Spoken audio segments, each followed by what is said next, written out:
में आप लोगों का स्वागत है।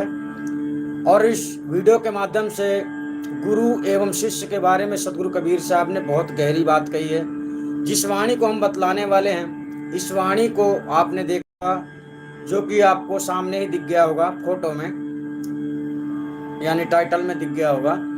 तो हमारे कहने का तात्पर्य है कि बहुत सारे लोग कहते हैं कि आप लोग सबूत नहीं दिखाते, बस ऐसे बोलते रहते हैं। हमने कोई भी बात अपने मन से, अपनी ही स्वयं इच्छा से नहीं बोला है। जो भी हम बतलाते हैं वह सदगुरु कबीर साहब की वास्तविक वाणियों से बतलाते हैं। और आप लोगों को भी दुनिया वाले वाणियों में ही आपको ज्ञान देते हैं और अन्य ग्रंथों की वाणियां देते हैं, जो ग्रंथ कबीर के नहीं हैं, कबीर के नाम पर जरूर हैं। लेकिन हमारा जो ज्ञान है, जो हमारी शिक्षा है, वो शिक्षा सदगुरु कबीर की दी हुई शिक्षा है। यानी कि हम किसी भी प्रकार का मिलावट नहीं करते, हम अपने तरफ से ज्ञान को सत्य नहीं कहते। जो सदगुरु कबीर साहब ने सत्य बतलाया है वही सत्य ज्ञान हम आप लोगों तक पहुंचाते हैं। हमारा प्रयास है कि आप लोगों के अंदर के भ्रम के ताले टूट जाएं, आप विवेकशाली बन जाएं, आपके अंदर से अज्ञानता मर जाए। और जब ऐसा होगा तभी अंदर आपके भक्ति जागृत होगी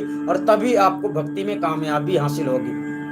तो अगर आप भक्ति में कामयाबी हासिल करना चाहते हैं तो पहले तो सदगुरु कबीर साहब के सच्चे वचनों को, सच्ची वाणियों को जानना पड़ेगा।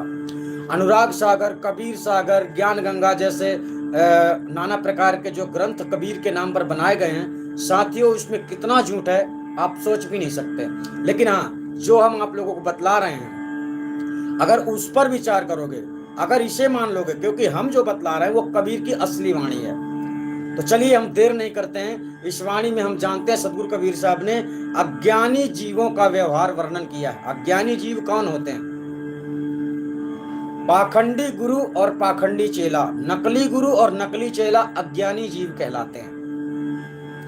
और उन्हीं लोगों के बारे में सदगुरु कबीर साहब ने इस वाणी में बतलाया कि किस तरह से संसार में ये आचरण करते हैं। आप लोगों को इस वीडियो को पूरा देखना है और दूसरों को भी दिखाना है, ताकि वो भी समझ पाए कहीं आप अज्ञानी जीव तो नहीं है।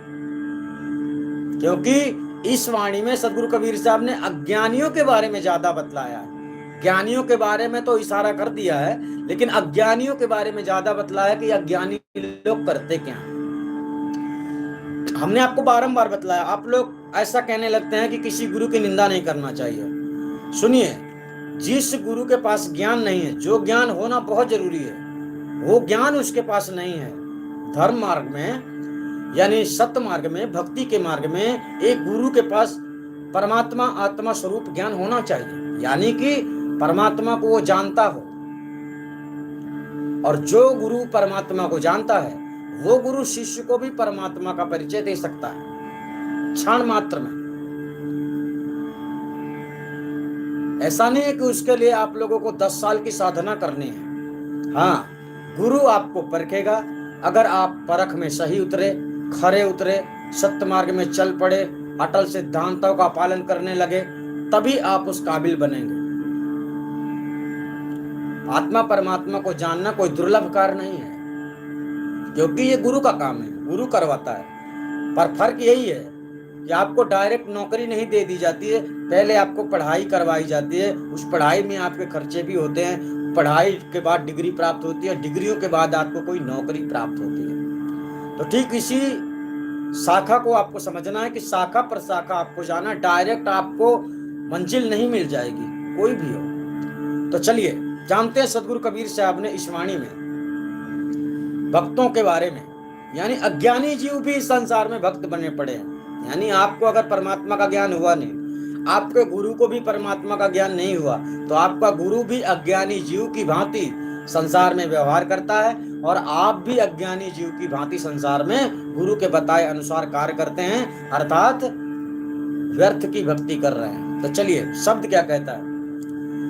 नर को ढाढ़स देखो भाई, कछु अकथ कथ्यो है भाई। नर को ढाढ़स देखो भाई, कछु अकथ कथ्यो है भाई।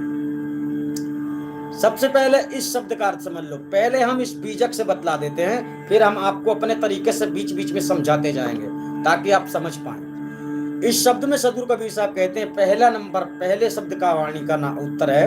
सदगुरु कहते हैं कि हे भाई विवेकशील ज्ञानियों, आप लोग विवेकशील ज्ञानियों के बारे में बतला रहे हैं। विवेकशील ज्ञानी कौन होते हैं? जो कोई भी कार्य करने से पहले विचार करते हैं, सोचते हैं कि मैं जो कर रहा हूं वो उचित है या नहीं। विवेकशील उन्हें कहा जाता है जो सिर्फ सुनी सुनाई बातों पर नहीं चल पड़ते, उस पर विचार करते हैं, विचार मंथन करते हैं, इसके बाद फैसला लेते हैं कि हाँ ये करना चाहिए। और विवेकशील लोग अत्यधिक सही निर्णय लेते हैं, गलत निर्णय नहीं लेते। और अज्ञानी, ज्ञानहीन व्यक्ति गलत निर्णय सबसे ज्यादा लेते हैं और जल्दी लेते हैं। तो आपको गलत निर्णय नहीं लेना है, गलत निर्णय आपको विनाश की ओर ले जाएगा। तो चलिए, सदगुरु कहते हैं, हे भाई विवेकशील ज्ञानियों, आप लोग आकर इन अज्ञानी मनुष्यों का साहस तो देखिए। साहस मतलब हिम्मत।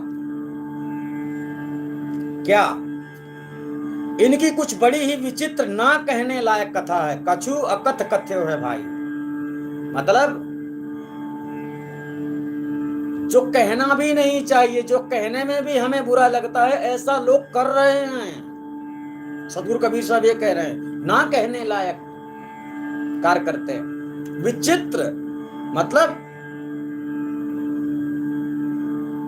जिसका कोई मतलब नहीं है, कुछ ऐसा कार्य करने वाले को कहते हैं बड़ा विचित्र है। इसी प्रकार भक्ति मार्ग में, संसार में लोगों को विचित्र कार्य करवाए जा रहे हैं। ये विचित्रता है।